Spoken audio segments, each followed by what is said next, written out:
Welcome to Photoactive, a podcast about photography and technology. I'm Kirk McElhearn. And I'm Jeff Carlson. You can find show notes, including any photos we discuss in this episode, at photoactive.co. That's photoactive.co. This week, we're very happy to have the other half of the Jordan and Chris team of DPReview TV, Jordan Drake. Jordan, thanks for joining us. Awesome to be here, guys. We had Chris Nichols a few episodes ago, not a few weeks ago, and we wanted to have the two of you, and it didn't work out schedule-wise. And actually, it's a lot better because with Chris, we talked about cameras, shooting still photos, and with you, we're going to talk about video because you're the video guy. Now, I want to start by showing my ignorance. Whenever I need to shoot videos, I use my iPhone because it's really easy. I rarely shoot videos, mostly short cat videos, but it's got good image stabilization, and as I move it around, I can see that the image stays pretty smooth. So I know nothing about how this works. Now, I live a few miles, as regular listeners know, from Stratford-upon-Avon, the home of the Royal Shakespeare Company. And when they perform in the theater, which is not right now, they do a filming and live broadcast of each play. And I've gotten friendly with the producer, and I've gotten to sit in when they're doing the filming, and I look at the equipment.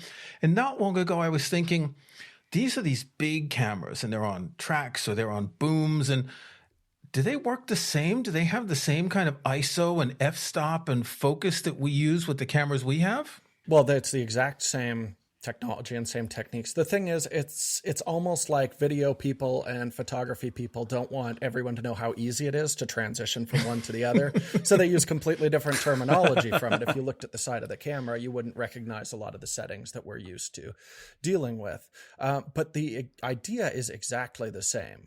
What will really throw a lot of photographers when they first see those giant broadcast cameras, you're thinking like, what is this? Is this like a medium format sensor in this thing? And then you'll find out it's like ½ inch generally is very common, 2/3 of an inch. So smaller than what you'd see on one of those little Sony RX point and shoot cameras are the sensors in there, which seems really counterintuitive because a lot of those cameras are, $50,000 to $100,000 a pop looking at those. And there's a couple of reasons for that. The first one is we hear about rolling shutter, and I talk about it in our videos all the time, that kind of wobble that you'll see when you quickly pan a camera. Like your iPhone is a great example. You'll see that all the time. Is that what you get when you shoot a propeller on an airplane when it looks bent? Exactly. Yeah. And okay. You kind of get that wobbly look. And those smaller sensors, they can scan out much, much faster. Again, going back to your smartphone, that's why it can shoot, hundreds of images a second and blend them all together for a really interesting look. So that's part of it. But the other thing is you want a big zoom a lot of the time if you're doing live theater. I wouldn't want to be limited to like a 24 to 70 and a 70 to 200. They want to cover a lot of space. So I always liken it to those bridge cameras that were really popular maybe like 10 years ago, the ones with the 24 times zoom and the 30 times optical zoom and stuff like that. You'll remember those had really tiny sensors, but a big zoom range because they were able to do that. So if you actually look at the lenses that are attached to those, it will be, like a 7mm to 200mm lens on it, which would be equivalent to like a 30 to 700, 800mm lens, but generally very bright. That's how they're able to do that low light stuff. You'll see a lot of those zoom lenses. What would be the lowest f-stop that they can have? A lot of those zooms will be f1.8 constant, f2 constant, something like that. So that makes up for some of your deficiencies in that sensor size. So if you blend those two together, you get something that doesn't have a lot of that rolling shutter wobble to it. You get a big zoom in it. And one thing a lot of photographers, it takes a little bit of wrapping their head around is I'm generally fighting when I'm shooting video for more depth of field where, when I'm taking pictures, like I was just running around last week with a Sony 135 f1.8. It's awesome, knock everything out of focus. I was probably overusing the effect too much while I was taking pictures. But in video, let's suppose we've got an actor who's pacing back and forth on stage for a monologue. I don't want to bring in a world-class focus puller to be manually focusing while they're walking back and forth. I'd rather just have 10 feet of depth of field in the shot and let them move around in that space. So that's why it's a little less critical to have those super big sensors. I mean, to make it topical, the Super Bowl was just the other day, and there were a lot of people complaining online. What's with all these shots where there's one player in focus, or like just a person's face in focus? They were like, it's really distracting. And that's because they had large sensor cinema cameras on the sidelines.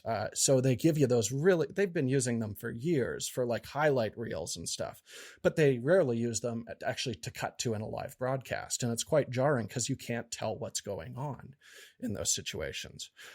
So for like live theater, live sports, things like that, that's why we see a lot of those giant cameras, big lens, but very small sensors. So we can keep a large amount in focus in the shot. That's a good point, because a couple of weeks ago I was watching a Blu-ray of one of the plays that was a couple of years ago, and I noticed at one point they have a camera on a boom at the right front corner of the stage, relatively low, and you could see the person who was lying on the stage as well as the person standing up all the way in the back, and you lose the sort of depth with that because everything's in focus, but it is an amazing amount of depth of field. And it's not like they're overlighting when they do this. When they do these films of theater, they're using the normal lighting that they use, and that can be very dark sometimes. Yeah, and it depends on the range you're shooting. I would guarantee if they zoomed in for a close-up, it's still going to be very, very shallow depth of field. But on a wide angle with a 7mm lens, even if it is an f1.8 lens, you throw a 7mm 1.8 on a full frame body, if you focus past 5 feet, everything's going to be in focus in the shot. So those same principles apply when you're using the video camera. And that's the great thing. Coming from a photographic background, you can take everything that you know about optics and, the surface area of what you're recording to, and it does absolutely apply to video. You're just taking a whole lot of photos every second, right. 30 or 24. Yeah. And so you talked about these lenses being a constant f-stop. That's so when they're zooming, you don't have any change in the light or the depth of field, correct? Exactly. Yeah. And photography, we're a lot more used to having variable aperture zooms because, your shutter speed will drop a little bit, but you can compensate for that. But the last thing you'd want when you're shooting something live is for the exposure to drop when you zoom in for a close-up. So you'll find generally video lenses are a constant brightness throughout the range. Or if they're not, I've used some zoom lenses that I actually like quite a bit for video. But I just shoot them at their slowest maximum aperture. So if it's like a 2.8 to 4, I just always shoot them at f4, and then I don't have to worry about re-exposing during the shot. So what about ISO in that sort of filming? Well, this is one of those things where I say it's that different terminology gap for the exact same concept. Why, do they still call it ASA? No, they're gain. So, which I think we might start to see in digital cameras in the future, actually, because it almost makes more sense. Right. We did an episode on ISO, I think last year, and it was the first time I learned that there is no such thing as ISO, that it's just the sensor sees this and then the gain is applied or not. Exactly. Yeah. And that's what we're seeing with digital cameras right now, but to make it a little more photographer or actually cinematographer friendly as well, because we've had all of these digital movie cameras come out, and people who were shooting motion pictures on film before are also used to using an ISO or an ASA standard. So they carried that forward. But a lot of my favorite cameras now, like there's an S1H that's I'm using as a webcam right now. It'll let me choose. Are you going to use gain or are you going to use ISO for your exposure? But the concept is exactly the same. Zero gain is just the sensor recording at its normal level. And as you increase the number, you're just boosting that signal more and more and more. So it's the exact same concept, but different terminology for it. Like if I can with a video camera, I'll always shoot at 0 decibels gain, which is exactly the same as the lowest ISO that your still camera will natively give you, 100 generally. I can imagine that if a camera manufacturer makes that change, the forums on DPReview are going to be full of people complaining about it, trying to explain why it's right, why it's wrong, and you're going to have wars between the two, the ISO versus the gain people. But to me, the gain actually makes more sense when you realize I started back in film in the 80s, so I remember ASA, and it was an absolute value, almost a chemical value. And for instance, I remember pushing Tri-X-Pan to like 1600. So you would set the camera to meter as if it was 1600, then it would be developed differently. You'd get the extra grain. It was really luscious when you did that. But the gain makes more sense. So we've started with a lot of complicated stuff. let's get to the easy stuff. I know on my camera here, my X-T3, I can turn a little dial and I can start shooting video, but does that mean that everything just works like on an iPhone? No, not at all. Not even a little bit. No, you certainly can use it in just a full auto, just like your iPhone does. But once you start dealing with a bigger sensor, and that shallower depth of field is a really important thing, and shutter speed as well, it all handles differently from photo. So what I love with what Fujifilm has done now, it's not on the X-T3. I have an X-T3 as well that I love. But now with their new X-T4, XS10, there's a toggle switch on it for photo and video. And it'll give you completely separate options for both, because we don't expose the same way in video generally. So let's start with shutter speed, because that's the biggest one that kind of breaks the brains of a lot of photographers when you come over. Yeah, because I'm looking at its movie mode is 29.97p. Why isn't it a round number? It actually has to do with sound sync going back to when they were the first 48 trying kilohertz. to put, exactly. Yeah. So much of that stuff is, largely irrelevant. We're just editing on a computer right now. It doesn't matter old broadcast standards, but we need everything to be compatible. So we're still shooting 29.97, 23.98. It can be frustrating. And again, it seems like part of that hurdle where they should just default to like, hey, you're shooting 30 frames a second. It can do 29.97 under the hood. I think that would make more sense. Yeah. But we video people like to complicate things unnecessarily, it turns out. So shutter speed, because you're shooting a certain number of images per second, but is the shutter speed 1/30th of a second, or is it 1/100th of a second, 30 times a second, or what? Well, that's what's really interesting. So we generally with photography, we want a shutter speed fast enough that we get a sharp image, depending on how much motion blur. You can use it creatively, drag the shutter on a pan or something like that. But generally, that's our objective. But if we're shooting a bunch of frames at the same time, right now I'm using a webcam. When we're talking to each other, obviously your listeners won't be able to see that. But if you wave your hand in front of your face, we see a blur. That's how our eyes interpret motion. If we shoot at 30 frames per second, a very fast shutter speed, like we would with photo, we've got someone running, let's shoot at 1,000th of a second. You're going to see 30 sharp images of someone moving across the frame. It's not how our eyes actually see motion. So this is something that you'll hear people argue about all the time is, a classic television or movie is always shot at a slow shutter speed to simulate the way that our eyes see motion. But our cameras, our smartphones, if you just click your Fujifilm into auto mode, it's going to choose a fast shutter speed to expose the image properly. And it gives you a very jerky look that people found off-putting for a very long time. But what's fascinating is we're just getting accustomed to it. How many YouTubers are going to obsess over what's the correct shutter speed to properly expose an image. So you'll see a lot of these jerky frame rates now, and it doesn't bother people as much. We actually did an experiment where I totally misexposed an episode. It was our Canon 90D review on DPReview. And then we waited to see how many people would notice, because it drives me crazy if somebody shoots a video with that fast shutter speed, staccato kind of look to it. And almost no one did until we released an episode 2 days later, just like, guys, we exposed this wrong. There were a few other things that we did differently, but that was the big one that jumped out. So, I say that there's these hard rules for video making, but it's definitely evolving right now, the language of video. We're going to put links in the show notes to those videos so people can see it, because that's really interesting if we could actually see the difference. One thing that I noticed, and if I look at the menus, there's a whole bunch of settings, the same kind of menus that I get for the camera. And one of them surprises me almost, and the reason I know that this is wrong is because I can see when I shoot with my iPhone that the color changes because the auto white balance changes as you move around, and the Fuji defaults to auto white balance, but you really don't want that, do you? No, depending on the situation. A static shot, sometimes it's okay.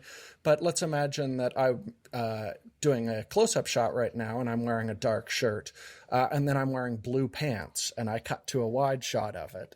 The white balance is going to factor that in and change the color between the two shots. which means in post afterwards, just like, if you're matching a couple images on an event shoot, like a wedding shoot that you've shot on auto white balance as a photographer, you're going to have to match that whole sequence. We have to do the same thing in video. Where it gets very difficult is, let's say I pan the camera past a window or, through a room of people dressed differently and the white balance is changing. Then afterwards, I have to try and adjust the color at the same speed roughly that the camera is doing it. And it's a huge headache. It's a ton of work. Where if I just shot it in one white balance and I panned past the subject, it'd probably be fine. But if I move past another light source, it's much easier for me to say, okay, that window's coming into frame. I'm going to start to add a little blue to the image at this point, instead of trying to do it at exactly the same rate the camera is. You'll see a lot of weirdness when people are trying to correct for that. So I do pretty much always shoot with a preset white balance on it. And it doesn't have to be exactly perfect because you can correct for it. But, a lot of the time, if I'm outside, I'm daylight. If I'm inside, it's, tungsten or daylight, whatever my light bulbs happen to be. And I just need to be in the ballpark. That's really key. Talking about like exposing for a situation, I want to step back to shutter speed because we typically use shutter speed to handle exposure. But when you're talking about shutter speed in terms of blur and artificial motion effects, does that mean we should not be using shutter speed for exposure? Because I think that gets really confusing because, all right, my scene is too bright. I need to increase my shutter speed. And now I look like a robot or something while I'm walking. Totally. So the general rule, and I should have mentioned this right when we brought up shutter speed, is double your frame rate up to 60 frames per second is the classic rule. If you were looking at a movie camera, it would expose half the length of the time that the film was sliding through it. So it was moving at 24 frames a second, a 48th of a second is your shutter speed for natural looking motion. Like Kirk, you mentioned shooting at 30 frames per second, which is what your Fujifilm is set to, a 60th of a second will get you nice natural looking motion. Which seems slow when we think of it from the still camera point of view, but whenever I pause a Blu-ray or a DVD, you can see that there's motion, that every frame is actually blurry, and we're in the sort of a simulation where we're seeing movement that doesn't exist because of the way the individual frames are exposed. Exactly. Yeah. It's such a headache for us doing a YouTube show. I have to pick thumbnails, and sometimes I haven't shot one with a photo camera. So shuttling through, looking at every frame, trying to find one where our hands aren't moving and our face isn't moving to get a sharp frame can be really difficult. But if we were to play those clips back at their proper frame rate, they look tack sharp. Everything looks fine in it.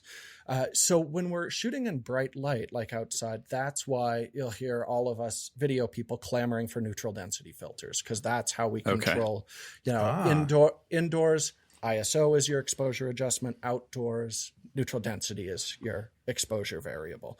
My suggestion for photographers, grab a 2 and a 3 stop solid neutral density filter. They're very affordable. And then if you're in the shade, a 2 stop will generally cover you. If you're in cloud, a 3 stop will cover you. If you're in direct sunlight, stack them together, you get 5 stops ND. And that'll usually be enough for you to control that without going and investing in like a full set of filters or variable neutral density filters, a bunch of more expensive stuff. Does the exposure compensation work in video? It does, but how I like to expose is if I'm indoors, I'll shoot the camera in manual mode with auto ISO. Let your ISO be your variable, because then I'm choosing my aperture creatively for the depth of field that I want in the shot.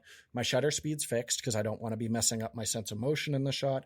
And then the sensor sensitivity can be controlling how bright things are. And a lot of the new cameras are doing an amazing job of very smoothly adjusting exposure for you.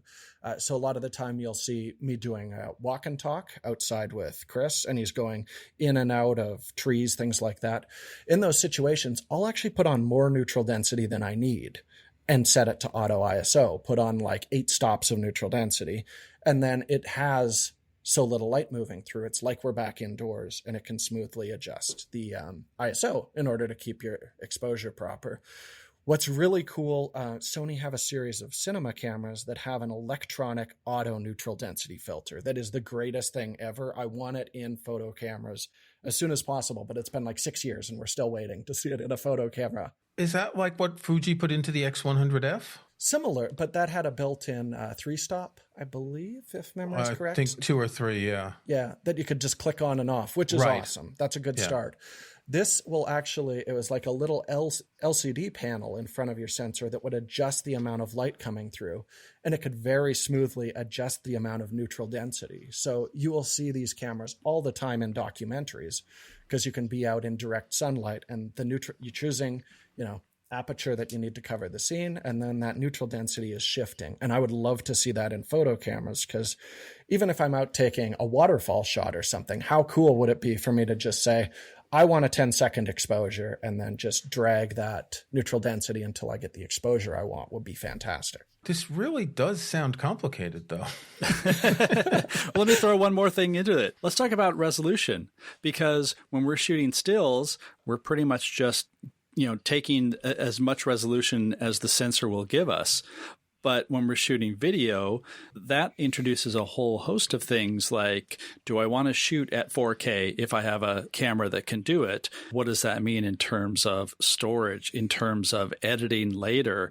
Do I even need 4K? Should I be shooting in HD? And then my head explodes. And the speed of an SD card you need as well. Oh, yeah, that too. Yeah, and the more resolution that you throw at a video camera, the more demanding it is in pretty much every regard. So the amount of batteries that you need to shoot.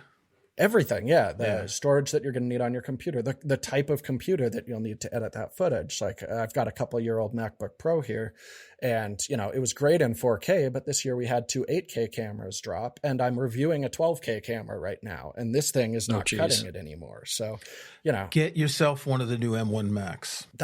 You'll be surprised how fast it is. As soon as I get a 16, they make a 16, I'm on that. But I'm actually really pushing my wife, like, can you just get a MacBook Air just so I can render 8K video? I bought the cheapest MacBook Air. It's the first Mac I've had with the basic amount of RAM in ages, and it can handle anything I threw at it. Anyway, we're getting off track. So what's the best resolution? HD, 4K, 8K, 2K? Yeah, so I'm one of the people who says resolution is not the most important thing when you're looking at video. I mean, the most common camera in the world is an Arri Alexa. That's what all the movies and high-budget TV shows are shot on. That's a 3K camera. I'm shooting on a 4K camera right now that can shoot 6K. I have shot 6K to do tests with it and then really never used it again except for a couple of interviews. So why resolution is important with video are really 2 things. So first of all, playback. If you're going to be playing that back on a 4K screen, then the extra resolution is nice. But remember, most movie theaters are still just 2K, which is slightly more than 1080p. And I don't hear a lot of people like going back and shouting at the well, there's no more projection. It's just a computer right now. But people are fine with that because you're far from the screen. It's just like a billboard in photography, right? You don't need a Hasselblad to shoot a billboard because the viewing distance is so far. You need a Hasselblad in a gallery where people are right up to it. Same thing when you're looking at video. It's actually your screens at home, like your laptop screen you're really close to, is where you can really see the difference between like a 1080 and a 4K. And then the other thing that's so valuable is cropping room, just like in stills cameras. I love having a high-res body, so I do have the option of reframing, things like that. It's the exact same thing in video. And where it can be really useful is with video, a lot of the time you're not going to get 2 shots at something. An interview is an example I mentioned where I have actually recorded 6K before because, if I would rather not say, let's try and do the whole interview from 2 different angles if I only have one camera on set and try and recreate that same dynamic. I'd rather just shoot it in a wide, high-resolution master. And if I want a close-up of one of the people, I can just punch into that in post. That's where it can be really useful. But if I were just to shoot something and deliver it online, in a lot of cases, just good old 1080p is fine, and everyone's computer and memory cards and everything can handle it, no problem at this point. But even 4K is becoming much less demanding, like you mentioned with those new M1 Max. It's going to start getting more accessible. So before we started recording, before you came on, Jeff and I were talking, and I was saying, what's the simplest thing? He says, I don't know, can you get a camcorder? I had no idea that camcorders still existed. And I'm on Amazon UK, 179 pounds for a 9.2 megapixel Sony full HD camcorder, 30x optical zoom. Is that the solution? Because this really does sound complicated. Is that the solution for someone who just wants to shoot a bunch of videos of their kids, is just to buy one of those? Well, the camcorders have one real advantage, which is kind of what we touched on when we talked about the giant broadcast cameras at the Play. You get a huge zoom on them with deep depth of field. So I always have people saying, like, why can't these cameras focus as well as my camcorder? Your camcorder doesn't focus very well. It has 20 feet of depth of field, so it doesn't have to do a great job. So they are really great for quick point and shoot. But the counter argument to one of those camcorders is they're very small sensors. They don't have a lot of processing power. So if you're going to be shooting on that wide angle, the 50 millimeter, your smartphone's going to do a better job. They're just it's a bright lens. They're throwing tons of computational stuff and processing power at it to make it do a good job, which isn't the case in a camcorder. But, a camcorder on a bright day, it's going to give you a nice clean image. You're going to get a big zoom on it. But if there's any contrast in that shot, it's the same as shooting it with a point and shoot camera from 10 years ago. Yeah. Your blacks are going to block up, your highlights are going to clip. And that's where those bigger sensor cameras do have a very big leg up. Or something like your smartphone, an iPhone is merging an underexposed and an overexposed image at the same time, 60 times a second, and then outputting it as a 30p file for you, 30 frames per second. It's just mashing them together to make up for that deficiency. And camcorders aren't doing that right now. So for some stuff like, outdoor sports with the kids, yeah, camcorders still make sense, but they're mostly relics of the past. Either your phone, or if you're a little more serious about it, a mirrorless camera is going to do a way better job. Would that count even for just like going on vacation? I mean, if somebody wants to get video while they're out, I think the iPhone is the natural choice, except that you would probably want that zoom. And so there's that balance of, do I get something specifically for video, or, hey, the camera I have can shoot video. Maybe I'll just do that.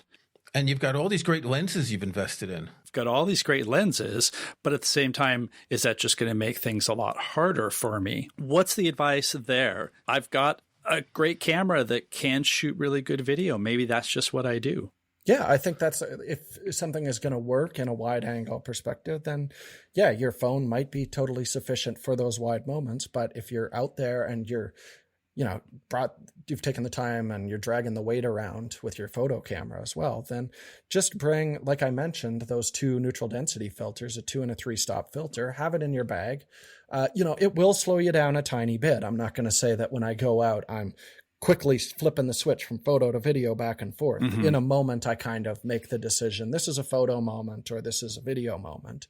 But to be able to bring one tool and have the option to make that choice, I think is still very valuable. And again, if people are listening to this, they're into photography, they're going to be bringing the camera anyway. So why not have some more creative options?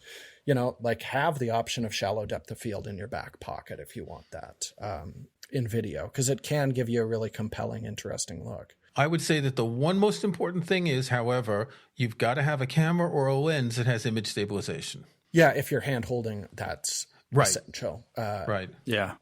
Like I'm a huge fan of the monopod. I think it's the greatest thing. Like, I used to drag around a bunch of big broadcast tripod legs, but I would say if you watch our show, 90% of that is shot on a monopod, because it's just very quick. It's easy. It works well for photography.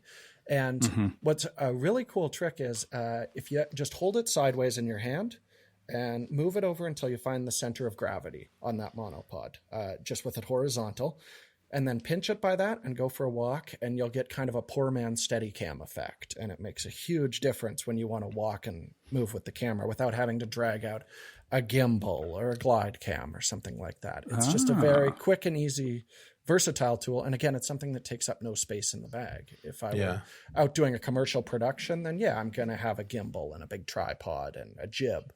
But when we're just out and about. What's a jib? The only jib I know is on sailboats. Same idea. That'd be like your little crane arm, like the boom arm. Oh, like a boom. Okay. Yeah, exactly. Yeah. So I did it again. The video terminology. I don't know why they don't just use the same words. I've got a gimbal that works with my iPhone, but don't you need a much bigger gimbal to use with like a real camera? Yeah, you do. I mean, the gimbal has to. There's like a level of what would be a ratio of size to weight or something, right? Yeah, I mean, you need a bigger motor for a bigger camera. So I Right. have a little Ronin SC. It's not that big. That's kind of my travel gimbal. But you can get to the point with a bigger camera where it's like the motor just can't hack it right now. And Yeah. you'll get that jerk in your footage or something like that. So bigger gimbals do a better job with bigger cameras. That's why we use a bigger camera as our A camera on the show all the time. It's a Panasonic S1H, but I'm still hanging on to my Micro Four Thirds stuff because if I want to have a gimbal option, then you got a little tiny lightweight camera. I can bring a tiny lightweight gimbal, and that's my, if I want to quickly grab a big tracking shot or something like that, I would rather do that and lose a little bit of quality but have stable motion than have my big camera on a gimbal that it can't support or just hand holding it, which is going to look terrible. I'm thinking that new Fuji XE4 that's coming out soon would be the ideal camera for that because it's small and light and you wouldn't need a big gimbal. If you're using a gimbal, it's brilliant because it is such a small, light body. The trade-off with that guy is there's no IBIS in it. So if you did want to quickly grab something from the hip, and I'm not talking a walking shot, but like you mentioned, using a telephoto lens, IBIS helps so much just to be able to correct. Well, that the kit, the 18 to 55 millimeter kit lens has IBIS, so that would probably be enough, right? Well, to a point, because the lens, it's only going to correct for pan and tilt when you're holding it. Right. Where if I'm using a telephoto, a lot of the time I'm also concerned I'm getting a little roll in my hands. I'm leaning my head back and forth to frame the shot up so the camera's tilting, and the lens can't correct for that. That's why we make such a big deal of that 5-axis in-body image stabilization. Yeah. It's not as critical for photo, but for video, I really don't want any of that weirdness showing up in the frame. So that's why, whenever possible, like I said, I have an XT3, but it does find itself locked off or it's on a gimbal. I don't tend to use that camera handheld very often. Where, you mentioned the XE4, there's that amazing XS10 for $100 more that has IBIS. I think for the majority of people, if you're interested in hybrid shooting, that's the way to go. We are both Fuji shooters, but are there any other brands that people can look at if they want a good small camera to do both photo and video? Well, Fuji's made huge steps, so I do recommend them a lot. And if you want a beautiful image straight out of camera, like those film simulations work in video as well. And I love them. If I have something that's really quick turnaround, that I can't sit on my computer and edit it, I'll use a Fuji a lot of the time. But there are other makes that take video very seriously, like Panasonic and Sony have been making video cameras for decades. They know how to do it, and that does carry through into their mirrorless. But now we're even seeing Nikon is starting to take it quite seriously, which I was not expecting. Leica brought out a killer video camera. Which one is that? The Q2? The SL2 and the SL2S. Yeah.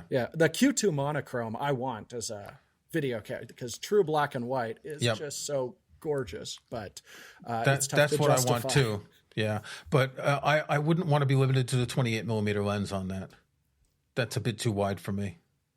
Yeah, absolutely. My lust has always been for the Leica M monochrome because black and white, real black and white. And I saw the Q2 and I thought that might be an interesting alternative, but it's too limiting. And they don't sell the kind of thing that Fuji has for the X100 series to the lens, the converters, the TCL, WCL, the converters to make it longer and wider. So yeah, I'd love to see that. I'm just hoping that true black and white sensors become more of a thing. Like I think Fujifilm is the natural company to bring out that. If there was a black and white, I don't care if bring out a black and white XT2. I don't even need it to be current. Just give me something I can put my Fuji glass on that shoots true black and white. It is a different look. They can try and simulate it as much as you want, but your Bayer pattern's always going to reduce resolution and low light, and it's going to be a different aesthetic at the end of the day, which is why, if there was no advantage to true black and white cameras, then Red and they would not be, or in phase one, wouldn't be making true black and white cameras, right? Right. So those are cameras that are made for shooting cinema, right? Well, the phase is a photo camera, like the phase one. They make a true monochrome. I think it's like $80,000. Exactly. Like that. And then the Red monochrome has made a bunch of black and white movies that we all know from recent years. And there has to be an advantage if a producer is willing to throw that amount of money to shoot something in black and white on a black and white camera. If it was just like we see all the time on the forums, like, oh, that's just, an artistic, no real purpose to it. I don't think people would be spending that kind of money on those sort of tools. So there is a real legitimacy to it. Okay. Well, Jordan, thank you. This has been incredibly informative. And I'm going to have to go back and listen to this again to catch up because there are so many things to think. Oh, one more thing. What is this F-log thing that you keep talking about, that this camera doesn't have the F-log, so it's no good? What does that mean? Is that like a kind of lookup table thing? Exactly. Yeah. So there's a log profile is, let's look at it kind of like a JPEG, because raw video is still quite rare and it takes up a lot of space to do. So let's say your camera only shoots JPEG, but you still want to have a little bit of room in the edit to play with those files. The classic example on Canon cameras was people would use the neutral profile and turn the contrast and the saturation all the way down. And then afterwards in your editing, you could, kind of push it one way or the other. The log is that taken to a very extreme level. So it's just like you're shooting a JPEG. It's 8-bit or 10-bit color, nothing like the great 12 or 14-bit RAW files we have, but it's so flat that it gives you the option to make those creative choices afterwards. And it can pack a lot more usable dynamic range into the shot. So it takes some work to learn how to work with those files. But once you do, on DPReview, I think it's coming out this week, we're going to have an article coming out about why, with raw video, we don't see as much benefit as we'd expect with raw photography, because these log files do such a good job of packing a lot of usable information into a small space. You can get very close to raw just with that compressed format. And then you stretch it out, add saturation, add contrast, put the mid-tones where you want them. And you'll just get a much more usable thing, but still with nice small files.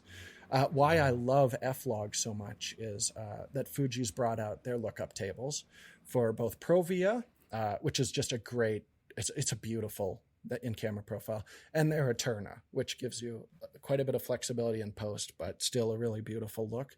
So you can shoot in log, you've got more dynamic range, but then afterwards, once you've chosen the exposure you want, you slap that LUT on there and you wind up with an image with a lot more flexibility in terms of where the highlights and shadows fall, but that's pretty ready to go. Unlike a lot of other manufacturers where you're spending a lot of time to really finesse that and make it into something pleasing, as well as something that doesn't clip the shadows and highlights. So, we could do an hour on LUTs and log recording if you ever wanted to do that. It's a huge, it's something I wouldn't really recommend if you're just getting started. Back when I worked at the camera store, there were so many people who'd be like, I heard log is the best. This is my first video camera. I'm going to record my family video in log. And it's like, you have just committed to 20 hours in front of your computer regrading this footage, where if you just shot it in the camera profile that you like anyways, you could have dodged that whole thing. So I don't shoot log all the time. I shoot it when it's high contrast or there's unpredictable situations happening. If I'm in a controlled shot where Chris is standing in the shade, then I'm just going to shoot it on a picture profile that I like the look of. And then when I'm in post, it's not that much work for me, but less predictable. Or if I'm on a film set, then everything is going to be done in log because I want my colorist afterwards to have as many options as they possibly can. Wow. Okay. Thank you, Jordan, very much. No, this has been really informative. I had no idea that this was such a can of worms. I guess that's why I just look at the menus on my camera, all the film, video menus, and I just don't understand them. Well, one thing I can really recommend is when we first started with DPReview, I think it was like our third video, we did a how video exposure works for photographers. And, I love the podcast medium, but it's not the best for conveying the motion cadence of various shutter speeds. So I would really recommend if they're curious, it's a little 10-minute video, but it's very visual. And that'll be a great kind of entryway into, not how to become a professional cinematographer, because there's a reason film school is 2 years long, but to go out and shoot some fun video with the techniques that they already know from taking pictures. Okay.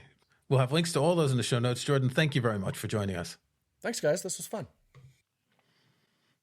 Okay, Jeff, time for our snapshots. What have you got? So I actually have a video related thing, believe it or not. I have to do some video work, and so the timeliness of this episode really worked out in my favor. And so I bought, it's a little touchscreen field monitor. It's the Feel World terrible name, FeelWorld F5 Pro 5.5-inch touchscreen DSLR. Of course, there'll be a link in the show notes. And basically, this is something so that I can see myself while I'm shooting. So I have Fuji X-T3, and it doesn't have a screen that would like swing around. And some of the shooting that I'm going to need to do is going to be out in the field. And so rather than sort of wondering if I have framed up my shot, especially because it's just going to be me out there shooting, I decided that this would be a good investment. It's only, right now it's $170. It's not super full featured. I learned in a little crash course of these field monitors, you can get really, really expensive. You can get some that actually record the video to the monitor. This is not the absolute bare bones. You can get them for like about $100 with fewer features. And this was just well reviewed. It's got a touchscreen, but basically it's just a way for me to see what I'm shooting. And in that case, shooting myself for a project. That's interesting. I don't do video, as I said in the episode, but I understand the need. So you're basically going to set this on a tripod, and you're going to want to have that screen to make sure that your head stays in the right position. Is that it? Exactly. And to make sure I'm in focus, make sure it's framed, all that. Okay. And what do you have this week? I have a video, it has nothing to do with shooting video. Magnum Photos has a few video courses on what they call Magnum Learn. And I signed up for one by Alex Soth called Photographic Storytelling. If you check on the Photoactive Podcast Facebook group, I posted a thing from Magnum Learn where it was a 20% discount. And that's kind of what clinched it for me. I'm really interested in Alex Soth's work, not just because I really like his photography, but he's very good at talking about it. I've seen a bunch of videos where he talks about his work. He's got a lot of influences that cross influences that I have. Like he was talking about John Cage and Zen, and he's a big fan of Wim Wenders and stuff like that. So this kind of video course, it's not teaching you how to use your camera. You're hearing from an accomplished artist where he's talking about I've watched the first 5 or 6 videos, how he got started, his influences, how he develops projects, etc. And what you're getting from it is not so much the backstory, but the meta story of what goes through a photographer's mind as he does something like this. There are some case studies where you follow him to a particular place where he's going to do some shooting. There's discussions about editing and photo books and a number of his specific projects. The normal price is $99. The discount of 20% makes it, about $80. It's probably expensive for some people, but I think it's really interesting to see what photographers have to say about this sort of stuff. So it's Alex Soth, Photographic Storytelling, link in the show notes. It also strikes me as one of those talents that some people think that all photographers have, that I think very few photographers have, which is to really accurately explain their process and talk about what's going through their head rather than just, I showed up and this was pretty and I took a picture. Well, what I like about Alex Soth is that he looks to me, the way he dresses, the way he talks, like a working class photographer, not like an elite artist. And he's really down to earth. And sometimes you'll take, Annie Leibovitz, who's this really elite photographer with this whole team working with her. And it's not the same thing. And Soth, a lot of his work is with an 8x10 view camera, the kind where you put the cloth over your head. Oh, so it's a really different kind of photography. He explains he uses different cameras for different things, but he often wants to use that because it slows down the process. And you get the understanding that's come from decades of photographic experience that someone's sharing. And even if you're not going to shoot an 8x10 view camera, there's a lot of interesting stuff there. Sounds great. Thanks for listening to Photoactive. You can find show notes, including any photos we discuss in this episode, at photoactive.co. That's photoactive.co. We couldn't afford the M. You can join our Facebook group at facebook.com/groups/PhotoActiveCast. That's PhotoActiveCast in one word. You can subscribe to Photoactive in your favorite podcast app or on Apple Podcasts. See the links on our website. And think about leaving us a rating or review in iTunes or in your podcast app.